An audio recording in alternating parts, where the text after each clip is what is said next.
할렐루야. 사랑하는 미주세안교회 성도님들, 그리고 한국과 미국에서 지금 온라인으로 함께 예배를 드리는 성도님들, 그리고 유튜브를 통해서 설교 영상을 들으시는 성도님들께 하나님 우리 아버지와 또 주 예수 그리스도로부터 은혜와 평강이 있기를 간절히 바랍니다. 2025년 7월 1일 날 미국 상원의회는 도널드 트럼프 대통령이 제안한 One Big Beautiful Bill이라는 이 하나의 크고 아름다운 법안을 통과시켰습니다.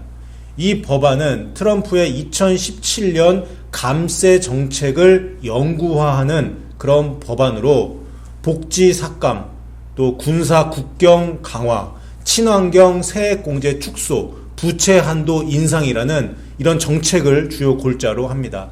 이 법안에 대해서 일론 머스크는 재정 적자가 증가한다, 또 녹색 산업이 약화된다, 일자리가 손실이 있다, 또 저소득층에게 타격이 있다, 이런 말을 하면서 비판을 했습니다. 한때 함께 트럼프 행정부에서 일을 했던 일론 머스크는 지금 새로운 당을 만들어 정치적으로 트럼프 대통령의 반대 입장에 서 있습니다. 저는 오늘 하나의 크고 아름다운 소송이라는 설교 제목으로 사도행전 뒷부분에 나오는 이 바울의 재판을 총정리하려고 합니다. 하나의 크고 아름다운이라는 이 법안의 이름을 바울에게 제기된 이 소송에도 동일하게 사용한 이유는 다음과 같습니다. 사도행전 21장부터 28장까지 나와 있는 PPT 보여주세요. 바울 재판을 중심으로 한 이 소송은 유일하고 결정적인 구속사적인 이런 소송입니다. 다음 이 소송은 바울 개인의 인생을 넘어서 초대교회 전체, 그리고 복음 전파의 세계화까지 이어지는 거대한 스케일, 굉장히 큰 의미의 그런 소송입니다. 다음으로 beautiful. 왜 이 소송이 아름답습니까? 하나님의 의와 은혜가 복음의 진술을 통해 소송 과정 안에 많이 등장하기 때문입니다. 마지막 로스십니다. 제가 재판이라는 말을 하지 않고 소송이라고 제목을 붙인 것은 이 전체 소송 절차가 단순히 재판만을 보여주는 것이 아니라 기소와 변론 전체를 포함하는 그런 소송 절차이기 때문입니다. 여러분, 바울은 인간 법정의 피고인으로 형사소송 절차의 당사자가 되었지만 실제로는 복음을 위한 하나님의 소송 대리인이었습니다. 이러한 이중적인 의미를 염두에 두고 사도행전 끝부분을 장식하고 있는 이 하나의 크고 아름다운 소송이 어떻게 전개되는지 우리는 오늘 살펴볼 것입니다. 또한 이 소송 절차를 통해서 바울이 어떻게 복음을 전했으며 하나님이 오늘 이 시간 우리들에게 무엇을 말씀하시는지 깨닫게 되시기를 간절히 바랍니다. 지지난주였죠. 지지난주에 설교했던 것처럼 바울은 주위 사람들이 다 말리는데도 불구하고 제발 가지 마세요, 제발 예루살렘으로 가지 마세요, 그렇게 말렸는데도 불구하고 예루살렘으로 향합니다. 성령님께서 예루살렘에 가면 결박을 당하고 박해를 받는다고 말씀하셨는데도 불구하고 바울은 죽음을 각오하고 복음을 위해 예루살렘으로 갑니다. 예루살렘에 딱 들어가자 성령님이 예고하신 것처럼 바울은 체포를 당하게 돼요. 사도행전 21장 27절에 그 장면이 나와 있습니다. 그 이래가 거의 참에 아시아로부터 온 유대인들이 성전에서 바울을 보고 모든 무리를 충동하여 그를 붙잡고 그를 체포했다, 이렇게 나오죠. 유대인들이 바울을 체포했습니다. 이 예루살렘에서의 체포가 바로 하나의 크고 아름다운 소송의 시작이 됩니다. 이때는 체포영장 같은 것이 없었으니까 수사기관도 아니었던 그런 사인들이, 그런 유대인들이 무력으로 바울을 체포한 겁니다. 그 체포의 이유가 다음 28절에 나와 있습니다.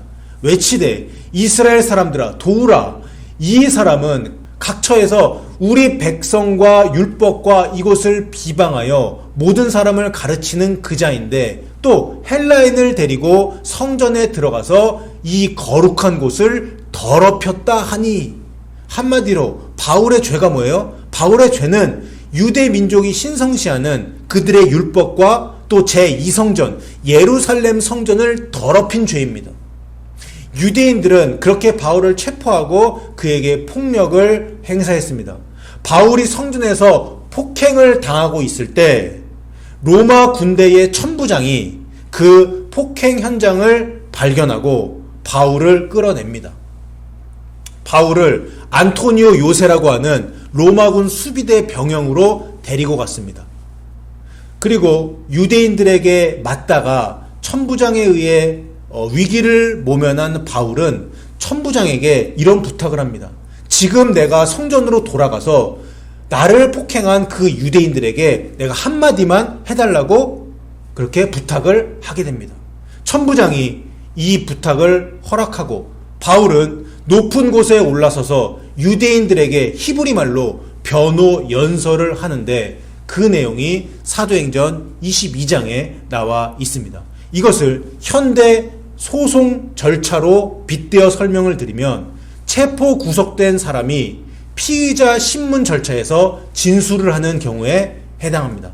바울은 자신을 체포한 유대인들 앞에서 자신의 무고함을 변론하고 자신의 정체성, 어떻게 또 회심을 했는지, 자신의 사명이 무엇인지 이것을 설명합니다. 그렇게 바울은 피의자로서 신문을 받고 굉장한 그런 복음적인 진술을 했지만 그것을 들었던 유대인들의 반응은 굉장히 차가웠습니다. 지금 나와 있는 22장 22절에 보면 이 말하는 것까지 그들 유대인들이 듣다가 소리를 질러 이르되 이러한 자는 세상에서 없애버리자, 살려둘 자가 아니라, 이렇게 유대인들이 바울에게 반응했어요. 어떻게 반응한 거예요? 바울을 죽이자고 한 겁니다. 천부장은 다시 바울을 데려갔고 다음날 천부장은 유대인들의 정치 종교 최고 합의체인 예루살렘 공회로 바울을 데리고 갑니다. 공회 지도자들 앞에서 바울은 다시 한번 자신의 무고함을 주장했지만 공회는 바울의 말을 믿어주지 않았고 심지어 그를 죽이려고 음모를 꾸몄습니다. 로마 군인인 천부장에게 중요한 것은 이것이었어요.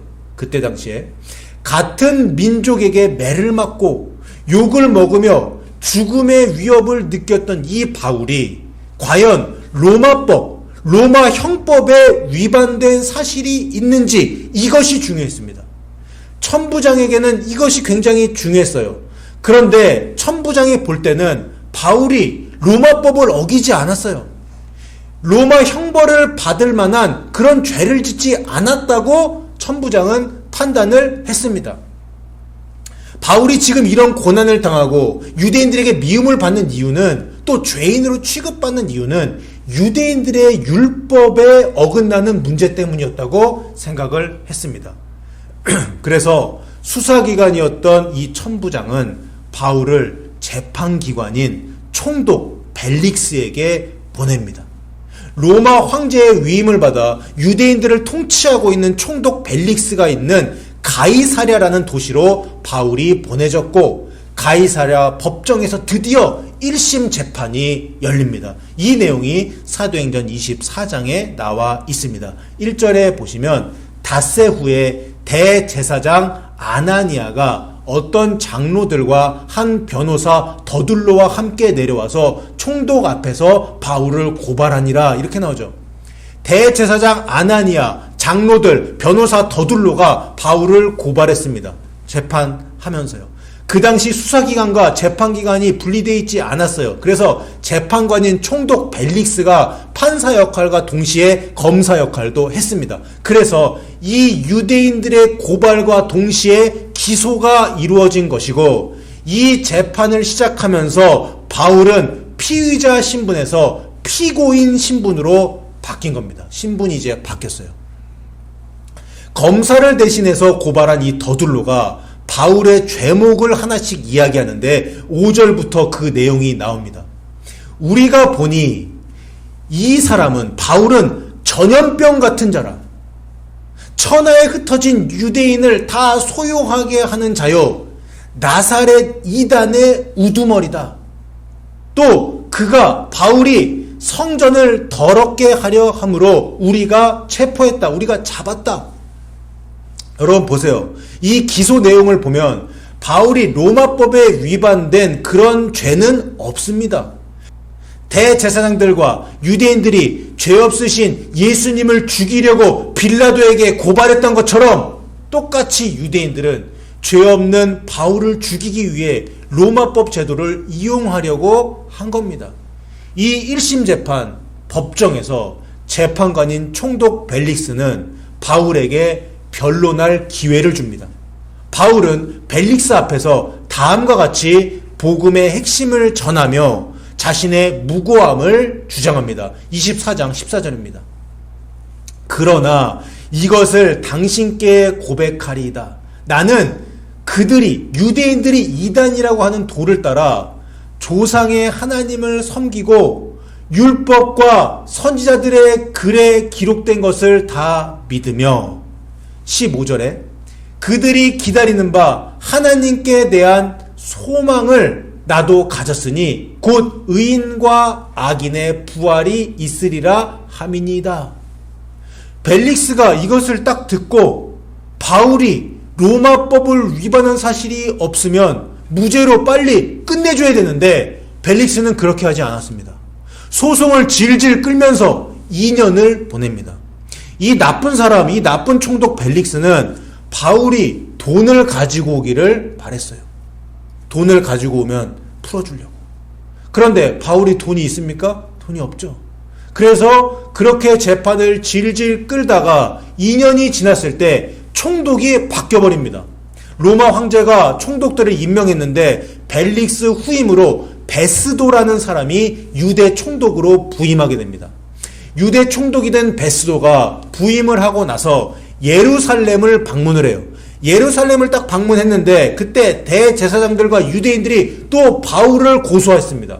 그리고 베스도에게 이렇게 요청을 합니다. 지금 가이사랴 감옥에 있는 미결수 바울을 예루살렘으로 좀 옮겨주세요. 이렇게 요청을 합니다. 왜 이런 요청을 새로운 총독에게 한 거예요? 예루살렘에 바울이 오면, 예루살렘으로 이송이 되면 바울을 없애버리려고. 그런 계략을 또 꾸민 거예요.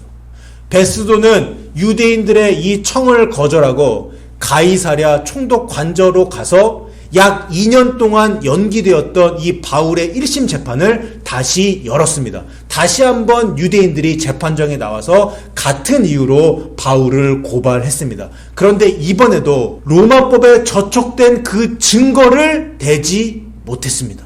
베스도 앞에서 열린 1심 재판 제2차 변론기일에 바울은 다음과 같이 또 무죄를 주장하는데 사도행전 25장 8절에 나와 있습니다.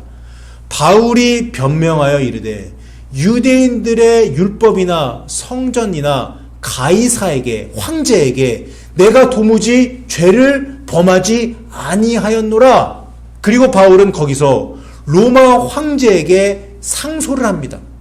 로마 시민이었던 바울이 사용할 수 있는 최후의 법률상의 수단을 취한 겁니다. 이렇게 바울이 로마 황제 앞에서 2심 재판을 받기로 결정된 상황에서 아그리빠 왕이라는 사람이 베스도 총독을 방문하러 왔습니다. 그 당시 유대 그 땅, 팔레스타인 지역을 실질적으로 통치하고 있는 사람은 총독이었어요.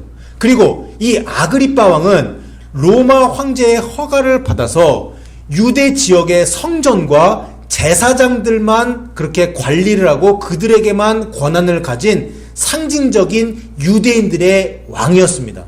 유대 귀족 가문의 출신, 여러분 성경에서 헤롯이라고 들어버렸죠. 그 헤롯 왕들이에요. 그래서 그 유대 민족을 감정적으로 대변할 수 있었고 총독에게는 정치적인 그런 조언을 할 수 있는 그런 사람이 바로 아그리빠 왕이었습니다.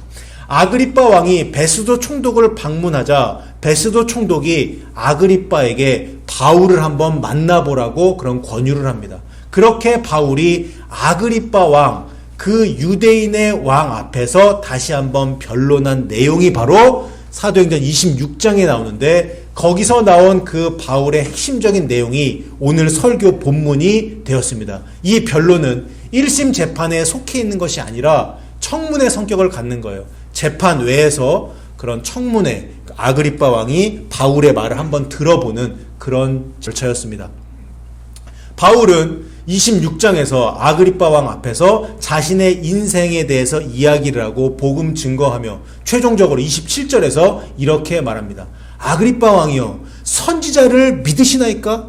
이것은 구약의 선지자들 모두를 지칭했던 거예요. 이 구약의 모든 선지자들이 예수님에 관한 예언을 했죠. 그 예수님에 관한 예언, 그 선지자들의 그런 예언을 믿느냐? 그 질문입니다. 아그리빠가 유대인의 전통을 아는 자로서 구약의 선지자들의 그런 예언을 믿는다면 예수 그리스도도 부정할 수 없을 것이라는 바울의 판단이었습니다. 하지만 아그리빠는 이 복음을 받아들이지 않아요. 그렇게 청문회는 끝이 납니다. 이제 바울은 상소심 재판을 받기 위해서 가이사랴에서 로마 황제의 법정이 있는 로마로 이송되어서 가게 됩니다. 바울이 가이사랴에서 배를 타고 로마로 출발을 하는데 배를 타고 가다가 광풍을 하나 만나요. 성경에 보면 유라굴라라는 그런 광풍을 만났는데 그래서 그 배가 파선합니다. 그리고 멜리데라는 섬 안에 해안에 좌초가 되고 배에 탔던 276명의 전원이 생존합니다. 멜리데 섬에서 약 3개월을 머물렀다가 다시 배를 타고 로마에 도착을 합니다. 바울은 죄수 신분이었지만 황제 앞에서 재판을 기다리며 자기 집에서 사람들을 초청하면서 복음을 전합니다. 그렇게 사도행전 28장에서 바울은 로마에서 자택연금을 당하고 복음을 전하는 모습으로 끝이 나고 황제 앞에서 상소심 재판을 받았는지 여부는 성경에 기록되어 있지 않습니다. 하지만 로마 시민권자였던 바울의 상소는 반드시 처리됐을 것이라고 추정이 됩니다. 교회사적 그 전승에 따르면 바울은 재판을 받은 후에 석방이 되었고 디모데 전서와 디도서를 기록한 뒤에 다시 로마에서 체포되어 네로 황제 치하에서 순교한 것으로 여겨졌습니다. 자, 여러분, 지금까지 정말 굉장히 긴 이런 소송 절차를 보았는데 표로 한번 정리해 보면 다음과 같습니다. 21장에서 체포가 됩니다. 그 다음에 22장과 23장에서 바울은 유대인들 앞에서 자기 변호를 합니다. 그리고 24장과 25장에서는 각각 벨리스 유대 총독과 베스도 유대 총독 앞에서 1심 재판을 받습니다.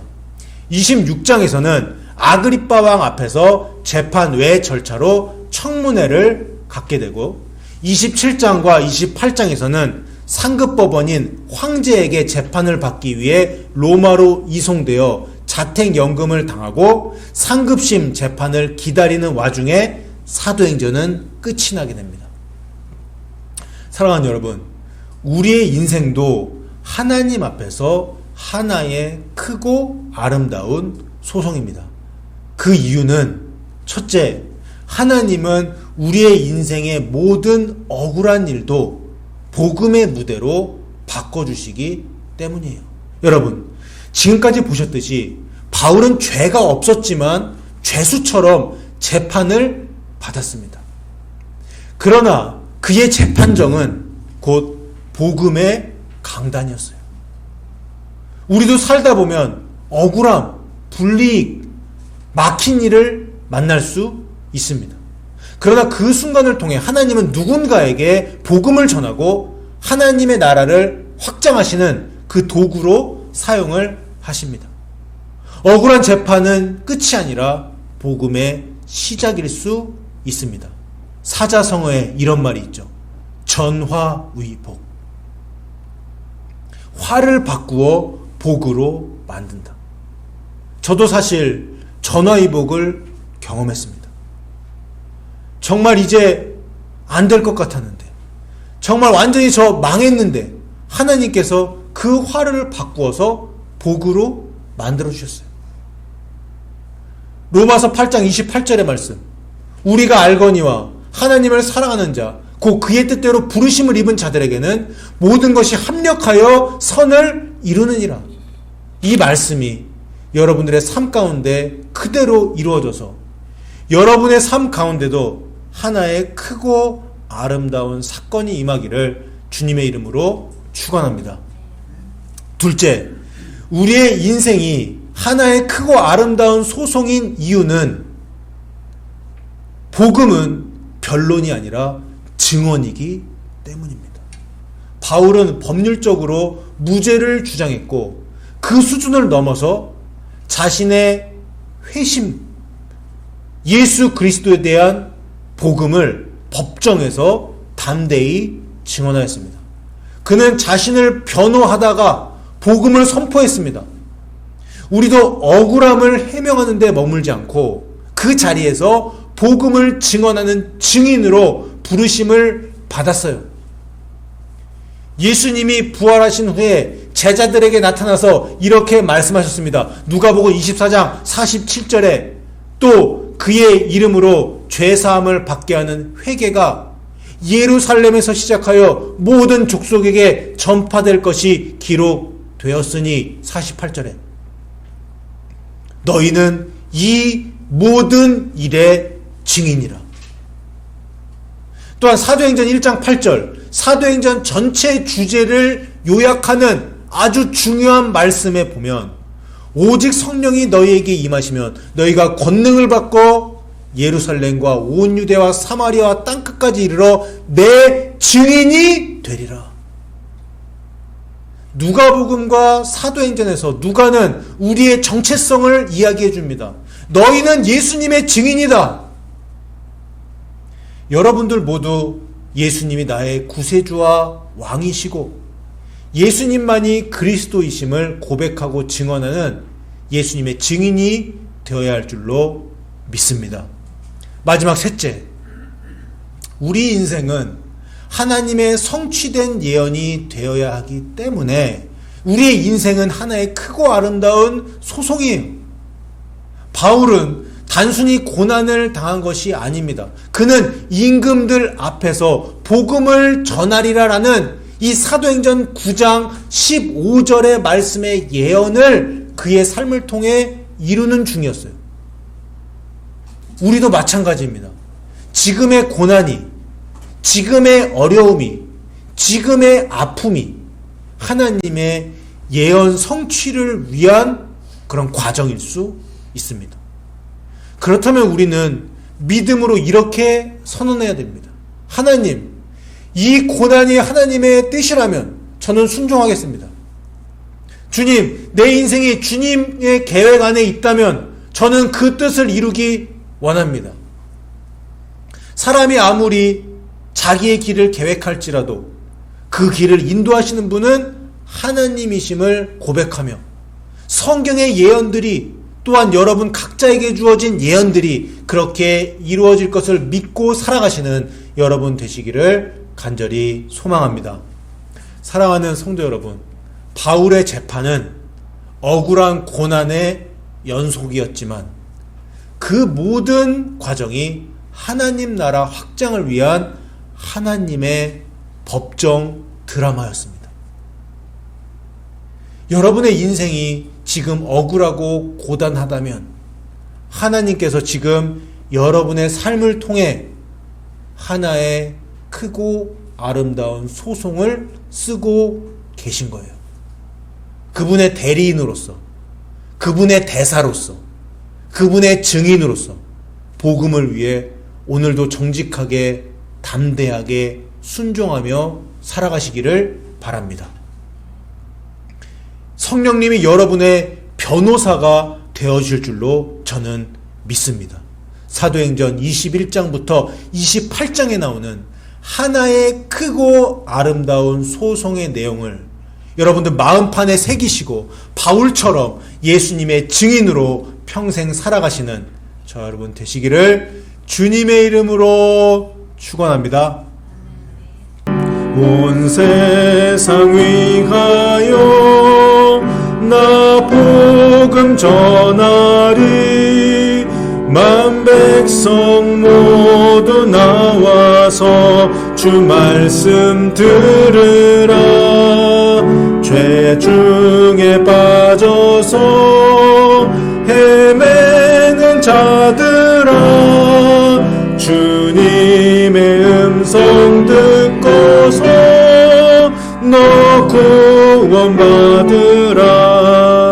전하고 기도해 매일 증인 되리라. 세상 모든 사람 다 듣고 그 사랑 알도록